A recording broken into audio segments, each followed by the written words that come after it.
बिस्मिल्लाहिर्रहमानिर्रहीम। अस्सलाम वालेकुम दोस्तों, मैं हूं फ़हीम अब्बास और आप सबको मैं न्यूज़ कैफ़े में खुश आमदीद कहता हूं। और मैं हूँ ज़हरा रज़ा। अस्सलाम वालेकुम, सुबह बख़ैर और आप सब लोगों को मेरी तरफ से भी खुशामदीद। कैसे हैं फ़हीम आप? मैं बिल्कुल ठीक ठाक हूं, आप बताएं ज़रा कैसी हैं? मैं भी बिल्कुल ठीक हूँ। क्या बात है। दोस्तों आज आपको बता दें कि आज हम प्रोग्राम में किस हवाले से बात करने वाले हैं। हमारा आज का जो मौजू है वो क्या है। बहुत सारी ख़बरें आपकी नज़र से गुज़रती हैं और आपको उस हवाले से मतलब एक्सप्लेनेशन वगैरह भी मिल जाती है, डिटेल से तफसील से आपको जो है ना मालूमात सारी मिल जाती हैं।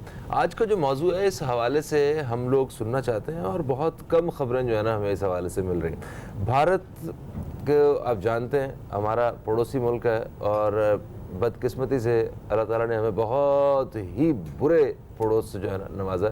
और भारत में जो सूरत हाल है इस वक्त दिफाई तौर पे और मुआशी तौर पे भारत इस कदर बुरी जगह पे स्टैंड कर रहा है कि उसे जितने भी ताकतवर ममालिक की लिस्ट थी वहाँ से निकाल दिया गया। तो आज हम इस हवाले से बात करेंगे कि वो क्यों निकला है और उससे पाकिस्तान को और ख़ित्ते को क्या क्या फ़वाइद और नुकसानात हो सकते हैं। आज यही हमारा मौजू रहेगा। बिल्कुल, हम इसी हवाले से बात करेंगे। हमारे साथ गेस्ट भी मौजूद हैं। हम चाहेंगे कि फ़हीम उनका भी आप तारुफ़ करा दें। बिल्कुल जी, हमारे साथ मौजूद हैं एक तजज़ियाकार एनालिस्ट जो बड़े बेहतरीन अंदाज में इस सारे मौजू पर रोशनी डाल सकते हैं। मेजर रिटायर्ड फवाद सिद्दीकी साहब, आपको खुश आमदीद कहते हैं। अस्सलाम वालेकुम। अस्सलाम वालेकुम सर। थैंक यू, बहुत शुक्रिया। कैसे हैं, ठीक ठाक हैं आप? अल्हम्दुलिल्लाह माशाल्लाह। सर तो शो की शुरुआत करते हैं, आगाज़ करते हैं। भारत की बात करें, भारत जो ताकतवर मुल्कों की सबसे बाहर हो चुका है। ऑस्ट्रेलिया के लुई इंस्टीट्यूट के एक सर्वे के मुताबिक भारत सर क्या कहेंगे, ख़ुद को वो एक बहुत बड़ी माशी ताकत समझता था और आबादी के लिहाज से भी ख़ुद को उस पर बड़ा गुरूर था। लेकिन अब देखा जा रहा है कि दिफाई उसके नेटवर्क के हवाले से भी ना कोई प्रोग्रेस है, ना कोई इकनॉमिक स्टेबिलिटी। कहाँ स्टैंड कर रहा है भारत इस वक्त? जी, बहुत शुक्रिया आपका। देखिए, आपने बिल्कुल बजा बात की और एक बहुत ही अहम नुक्ते पे इसकी निशानदेही फरमाई है जी। देखिए, दूसरी जंग अज़ीम के बाद दुनिया जिस डगर पे चल रही थी वो थी माशी जो ताकत है जिस मुल्क के पास होगी वही शायद दुनिया पे अपनी जो पॉलिसीज़ है वो बनवा सके। उसके बाद जब ये हमारा रशिया जो है उसके हिस्से हुए अफगान जहाद के जंग के बाद, तो दुनिया जो है वो यूनिपोलर वर्ल्ड की तरफ चली गई, जिसमें अमेरिका जो है वो दुनिया में एक अकेली सुपर पावर के तौर पर उभरा। जब ये वो अरसा था कि जब चाइना जो है वो किसी भी जो ब्लॉक है उसका हिस्सा नहीं था और वो अपनी न्यूट्रल रहते हुए उसने अपनी इकनॉमी जो पावर है उसको बहुत ज़्यादा जो है स्टेबल किया। सही। इंडिया जो है इस खित्ते में जो इकनॉमिकल पावर के तौर पे उभर रहा था उसकी सिर्फ एक वजह थी और वो वजह है उसकी पॉपुलेशन। अपनी पॉपुलेशन की वजह से उसने दुनिया को बावर करवाया कि ये वो वाहिद मार्केट है जहाँ पूरी दुनिया के जो इन्वेस्टमेंट है वो की जा सकती है, फ्रेंडली है और इतनी बड़ी तादाद में कंज्यूमर है यहाँ जी, बहुत ज़्यादा कंज्यूमर है और यहाँ का जो इकोनॉमिकल हब है वो इंडिया जो है वो अपने आप को तस्वर कर रहा है। सही। लेकिन अल्हम्दुलिल्लाह देखिए, चाइना ने जब वन बेल्ट और वन रोड का जो कॉन्सेप्ट है वो दिया दुनिया को और उसने आफ्टर डिसइंटीग्रेशन ऑफ यूएसएसआर उसने जो हाइट अचीव की है as far as economy is concern, तो उससे खदशा हुआ अमेरिका को कि जो वो एक न्यू वर्ल्ड ऑर्डर लेकर आया था और उसकी एक वाहिद सुपर पावर जो दुनिया के तौर पे था, उसने कोशिश की इस खित्ते में चाइना के अगेंस्ट इंडिया को पेश करने की as far as economy is concern and as far as defence is concern. सही। जो कि उसके स्टूज रियासत के तौर पे जो है वो इंडिया उभरा। जो हालिया गवर्नमेंट है इंडिया की, मोदी सरकार की, जो कि आरएसएस से बहुत ज़्यादा इंस्पायर्ड है और जिस तरह हम पहले भी बात कर चुके हैं कि जी उनकी जो अखंड भारत की जो पॉलिसी है वो इस खित्ते के लिए तो ख़तरनाक है ही, लेकिन उसके जो दुनिया पे असरात हैं वो बहुत दूर रस है। इसकी सही। वजह से इंडिया जो है वो आइसोलेट होना शुरू हो गया। अच्छा से देखिए वो एक तो पॉलिसीज उसकी ऐसी है कि जिसने खुद आ बैल मुझे मार वाला जो है ना काम हुआ है इंडिया के साथ। नंबर दो, कुछ हालात का मुकाबला भी उन्होंने ठीक तरह से नहीं किया है। अभी जैसे कोरोना वायरस, इस कोविड के पूरे पीरियड में जहां पूरी दुनिया में अपने शहरियों की सेहत के हवाले से फ़िक्रमंद थे जो उनके लीडर्स हैं डिफरेंट कंट्रीज़ के, तो इंडिया ने यहाँ पे इन्वेस्टमेंट करने की बजाय, मतलब यहाँ पैसा लगाने की बजाय अपने जंगी हथियार ख़रीदने के ऊपर तवज्जो दी।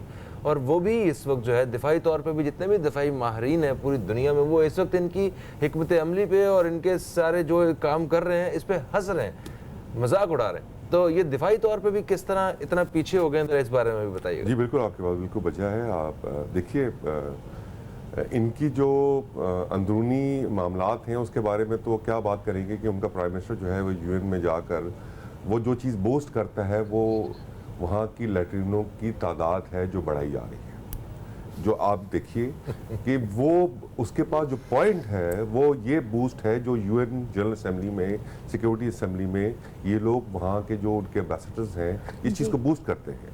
तो आप समझ सकते हैं कि वहाँ के जो अवाम है उनके लिए वो क्या कर रहे हैं।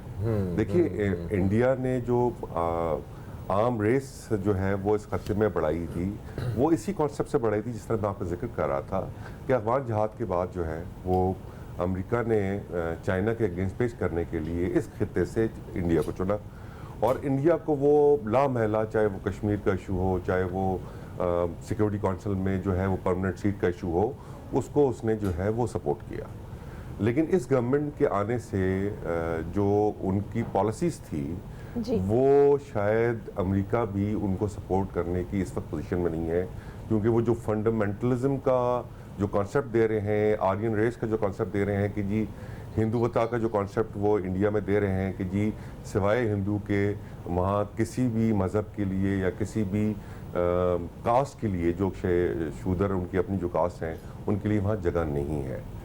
ये जो आइसोलेशन है इंडिया को, वो उसकी अपनी पॉलिसी से मिल रही है। उसका उसने जो फ़ायदा उठाया, जो कि जी चाइना से जो उसकी एक कोल्ड वॉर का सिलसिला शुरू हुआ, वो उसने आर्म रेस का। अब आर्म रेस के चक्कर में जिस तरह आपने निशानदेही की कि जी वो अपने जो रेवेन्यू है जनरेशन उसका जो है मैक्सिमम हिस्सा जो है वो आम ख़रीदने में लगाता है। अब आप देखिए हमारे साथ जब ये 27 फरवरी का मामला हुआ और हमने उनको चाय की दावत दी और चाय उनको पेश की, तो उसके बाद उसने ये जो चीज़ है, रफ़ाइल का आपने जिक्र सुना होगा, सारी चीज़ें, इसी तरह जब ये चाइना से अभी स्टैंड ऑफ शुरू हुआ है उसका लद्दाख रीजन में, उसकी वजह से इस चीज़ को लेकर उसने अपनी जो ख़रीदारी है आर्म्स की मुख्तलिफ ममालिक से वो बहुत ज़्यादा बढ़ा दी है with the support of USA. बिल्कुल ठीक है सर, इस पे हम मज़ीद बात करेंगे, लेकिन फ़िलहाल वक्त हुआ है प्रोग्राम में एक ब्रेक का। कहीं मत जाएगा, देखते रहिए न्यूज़ कैफ़े।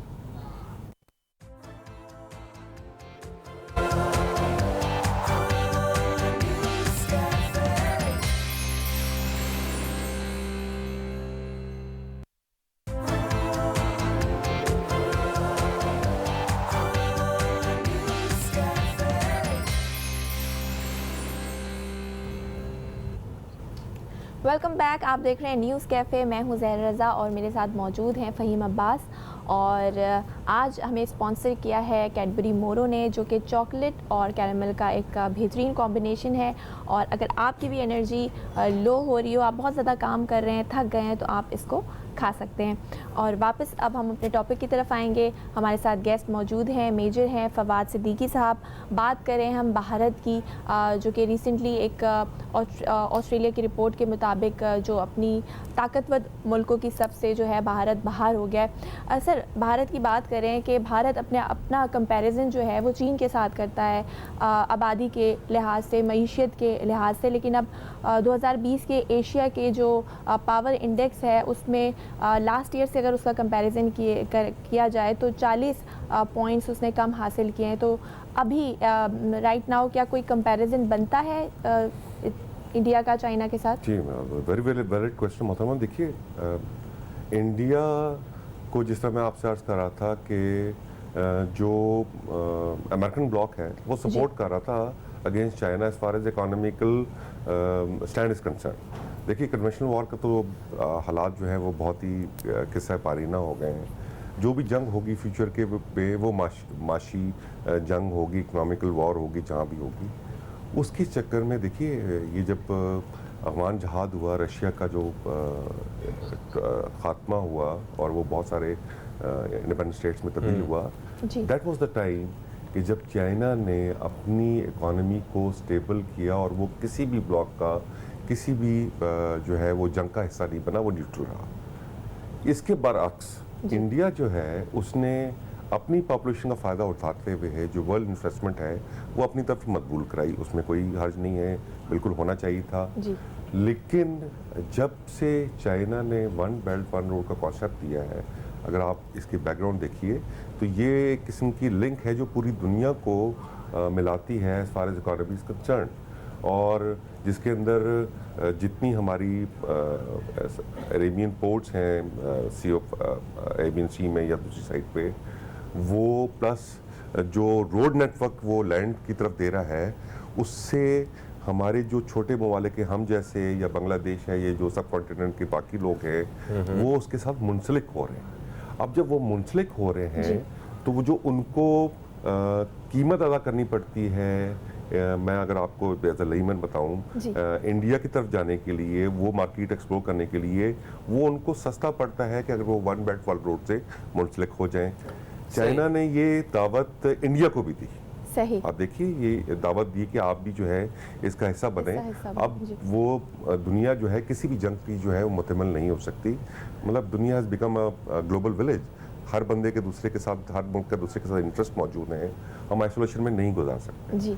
लेकिन ये जो मैं आपसे बार बार अर्ज कर रहा था कि ये जो हुकूमत है मोदी की, ये हुकूमत तो इस चीज़ पे बिल्कुल मैं समझता हूँ कि शायद तिफले मकतब है कि जो वो सोच ही नहीं पा रही कि जी अगर आप खित्ते पे आइसोलेशन में जाएंगे तो जो आपने इतने अरसे से अपनी मार्केट जो है वो दुनिया में बावर कराई कि हम पॉपुलेशन में और हमारे इतने ज़्यादा कंज्यूमर हैं और अपनी इन्वेस्टमेंट और अपना हर चीज़ करें, वो तो शायद अब नेगेटिविटी की तरफ जा रहा है। सही। अच्छा सर, आप अमेरिका के हवाले से बात कर रहे थे, तो इस बात में कितनी सदाकत है कि अमेरिका चाहता है कि चीन को भारत जो है वो लद्दाख के पॉइंट पे वो एंगेज करे, और ज़रा इस हवाले से थोड़ा सा बताइएगा। जी बिल्कुल फिर साहब, बिल्कुल वजह बात है। देखिए जो शिकस्त सो कॉल्ड या जो उसको बेइज्जती अफगानिस्तान में अमेरिका को हुई है और अमेरिका मजबूर हुआ है अपनी फोर्सों को वहाँ से इनखला का, जिसमें नेटो फोर्सेस तो नाम की हैं, मैक्सिमम फोर्सेस तो अमेरिका की थी, और चाहे वो पिछली गवर्नमेंट हो ओबामा की, चाहे वो ट्रंप की गवर्नमेंट हो, उन दोनों ने इस चीज़ का ऐलान किया है कि शायद अब हम अफगानिस्तान को अंदर अपनी जो हेजेमनी है वो कायम नहीं कर सकते। दैट इज़ द रीज़न कि जी अभी ये जो इंट्रा अफगान जो डायलॉग है उससे पहले इन्होंने अपने साथ डायलॉग किए तालिबान के साथ, और उसको जाके भी इंटरव्यू के बाद चाइना को इस खित्ते से दूर रखने के लिए अमेरिका के लिए ज़रूरी है कि वो अपनी जो फुट होल्ड है इस खित्ते में कहीं ना कहीं ज़रूर रखेंगे। अगर वो अफगानिस्तान नहीं है तो फ्यूचर में वो कश्मीर ज़रूर हो सकता है। ये चीज़ अमेरिका को जो है वो उसके जो थिंक टैंक्स हैं वो चीज़ बावर करा रहे हैं कि अगर आपने यहाँ फ्री रन दे दिया चाइना को तो आपकी जो इस ब्लॉक में इन्फ्लुएंस है या हेजेमनी है वो शायद बाकी ना रह सके। अफगानिस्तान में तो आप देखिए जिस तरह वो उसका इनखा हो रहा है, लेकिन फ्यूचर फुट होल्ड मेरी नज़र में वो शायद कश्मीर हो सकता है, और to be very specific Ladakh, जिसका आप जिक्र कर रहे थे। अब देखिए अमेरिका का बहुत बड़ा इंटरेस्ट है इस चीज़ में कि चाइना और इंडिया का वहाँ कॉन्फ्लिक्ट पैदा हो और वो कॉन्फ्लिक्ट इंटरनेशनल लेवल पे जाए। और जिस तरह भी आपने देखा होगा पिछले दिनों अमेरिका ने एक स्पेशल रिप्रेजेंटेटिव जो है वो तिब्बत के लिए तैनात कर दिया, जिस पे चाइना ने बहुत ज़्यादा जो है वो वावेला भी किया, यूएन पे भी और फोरम पे बात की कि जी तिब्बत तो हमारा अपना एक बायलैटरल कॉन्फ्लिक्ट था जो कभी हमेशा से रहा, तो स्पेशल रिप्रेजेंटेटिव करने का मकसद ये हुआ कि आप उसको रिकग्नाइज कर रहे हैं कि that is not part of China.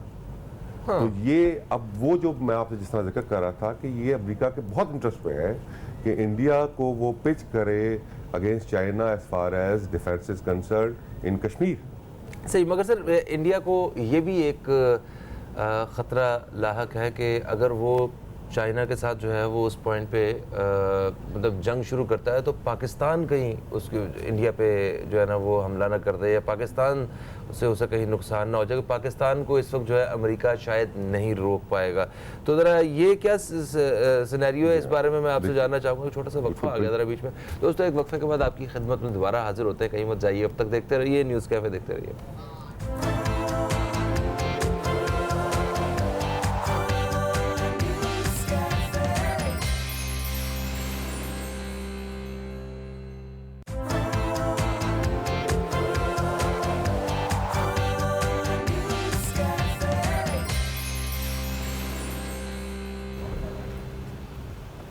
Welcome back, आप देख रहे हैं न्यूज़ कैफ़े। मैं हूं फ़हीम अब्बास और मेरे साथ मौजूद हैं ज़रा रज़ा।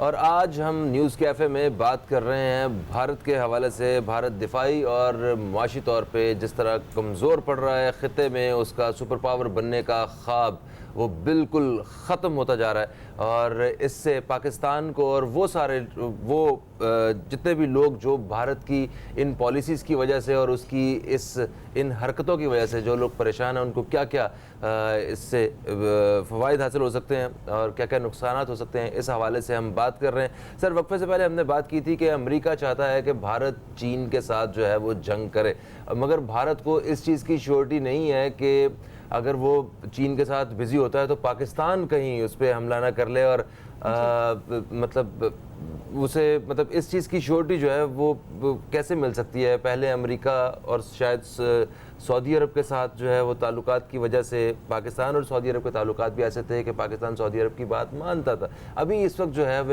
एक दूसरा ब्लॉक बनने जा रहा है और पाकिस्तान का झुकाव जो है वो तुर्की के साथ है। फिर भारत की जो है पाकिस्तान में वो जो मुदाखलत है वो जिस तरह हम बलोचिस्तान में देख रहे हैं, और कभी स्टॉक एक्सचेंज पे हमले हो रहे हैं, कभी चाइनीज़ एम्बेसी पे जो है ना वो हमले किए जा रहे हैं कि किसी तरह पाकिस्तान को यहाँ भी बिज़ी रखा जाए, अंदरूनी हालात जो है मुतासिर किए जाएँ, सियासी हालात भी जो है वो ख़राब करने की पूरी कोशिश की जा रही है। तो इस पे ज़रा एक मजमूई तौर पे रोशनी डालते हैं। जी, बहुत शुक्रिया फहीम साहब। देखिए, जिस तरह मैं आपसे पहले अर्ज़ कर रहा था कि अमेरिका का जो अफ़गानिस्तान से इनखला है, जो कि जिस अंदाज से वो जा रहा है, अमेरिका को की ख्वाहिश नहीं है कि वो इस खित्ते को जो है वो लूज़ करे, क्योंकि अगर अमेरिका ने अपना फुट होल्ड जो है उस खित्ते से ख़त्म कर दिया तो शायद उसको शक है कि ये खित्ता जो है वो चाइना के इन्फ्लुएंस में आ जाएगा, जो कि जो अमेरिका नहीं चाहता। जी। इसी जो अपने पॉलिसी को आगे बढ़ाने के लिए वो शुरू से इंडिया का सहारा ले रहा है, और अभी भी उसका इंटरेस्ट है कि ये जो स्क्रिमिशेस हैं between China and India on Ladakh या कश्मीर का रीजन है उसको बढ़ावा मिले। देखिए, ये तो उसका एक इंटरेस्ट है ताकि वो उसको इंटरनेशनलाइज कर सके, उसको कैश कर सके और अपना फुट होल्ड जो उसने अफगानिस्तान से ख़त्म किया था वो कश्मीर में जमा सके टू काउंटर चाइना। ठीक है, लेकिन मैं देखिए जिस तरह आपने पहले बात की, इंडिया भी इस चीज़ का इदराक शायद कर पा रहा है कि वो कन्वेंशनल वॉर में और इकोनॉमिकल वॉर में शायद अब चाइना के बराबरी जो है वो ना कर सके, और आई होप कि वहाँ सेंस प्रिवेल करें उनकी गवर्नमेंट में। और ये जो शक है कि जी अगर चाइना ने ये स्क्रिमिशेस बढ़ते हैं तो पाकिस्तान जो है वो यहाँ से इंडिया को जो है वो टैकल करेगा और कश्मीर को सैंडविच करके कश्मीर की आज़ादी करेगा। देखिए, बिल्कुल ये एक उसका एक जेन्युइन जो है वो शक है, लेकिन देखिए 1962 में चाइना इंडिया वॉर हुई, ठीक है, पाकिस्तान वाज नॉट इन्वॉल्व। 65 में पाकिस्तान इंडिया वॉर हुई, चाइना वाज नॉट इन्वॉल्व। आप देखिए ऑन ग्राउंड चीज़ों पे। तो इस तरह की चीज़ों पे तो वजह इसलिए है कि अगर चाइना और इंडिया की वॉर होती है, जो कि शायद मैं समझता हूँ कि कबल ये बात करना कि वॉर होगी ये कबल वक्त होगा, क्योंकि जिस तरह मैं हमेशा बात करता हूँ कि Kashmir is not a flash point of nuclear flash point of 2 countries but 3, क्योंकि न्यूक्लियर फ्लैश पॉइंट होने की वजह से कोई सेन मुल्क वहाँ इससे ज़्यादा कन्वेंशनल वॉर को जो है वो हवा नहीं देगा, क्योंकि कन्वेंशनल वॉर से न्यूक्लियर वॉर किस तरफ चली जाए उसको कोई नहीं रोक सकता। कोई नहीं रोक सकता। तो शायद ये स्क्रिमिशेस रहेंगी, टेबल पे बात करेंगे और इंडिया जो है वो इस चीज़ को शायद बावर कर रहा है कि इससे ज़्यादा वो नहीं जाएगा। जैसे ऑलरेडी आपने देखा होगा कि मीडिया में ये खबरें आई हैं कि 11 दफ़ा तो ये टेबल टॉक चाइना की हो चुकी हैं, थोड़ा बहुत सीज़ फायर का जो जिक्र है वो चल रहा है। लेकिन देखिए अमेरिका ने इसके बारे में क्या किया, अब ये जब काम हो रहा था तो अमेरिका ने अपना एक स्पेशल रिप्रेजेंटेटिव जो है नॉमिनेट कर दिया तिब्बत के लिए, यानी कि इसी केस को हवा देने की उसने एक कोशिश की।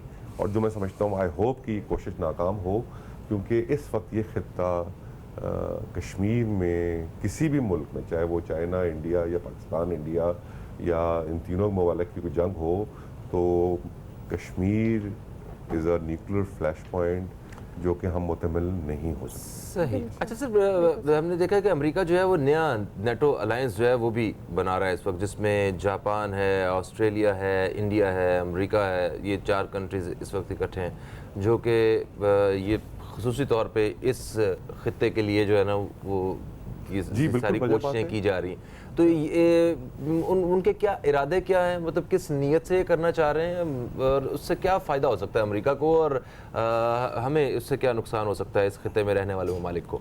जी देखिए, बिल्कुल वजह बात है और आपने बड़ा एक जेन्युइन पॉइंट उठाया। देखिए, इसको क्वाड कहते हैं, ये जो इस वक्त स्ट्रक्चर बनने जा रहा है। डिफेंसिव पॉइंट ऑफ व्यू से तो शायद ये थोड़ा सा कम होगा, मे बी शायद फ्यूचर में जाके ये डिफेंस पे भी काम करें, लेकिन इस वक्त ये जो ब्लॉक बना रहे हैं ये इकोनॉमिकल ब्लॉक है, जो कि शायद वो काउंटर करना चाह रहे हैं यहाँ की 1 बेल्ट और 1 रोड पॉलिसी जो चाइना की है इस खित्ते में, वो शायद उसको काउंटर करने के लिए ये ब्लॉक जो है वो बनाने जा रहे हैं इकोनॉमिकली।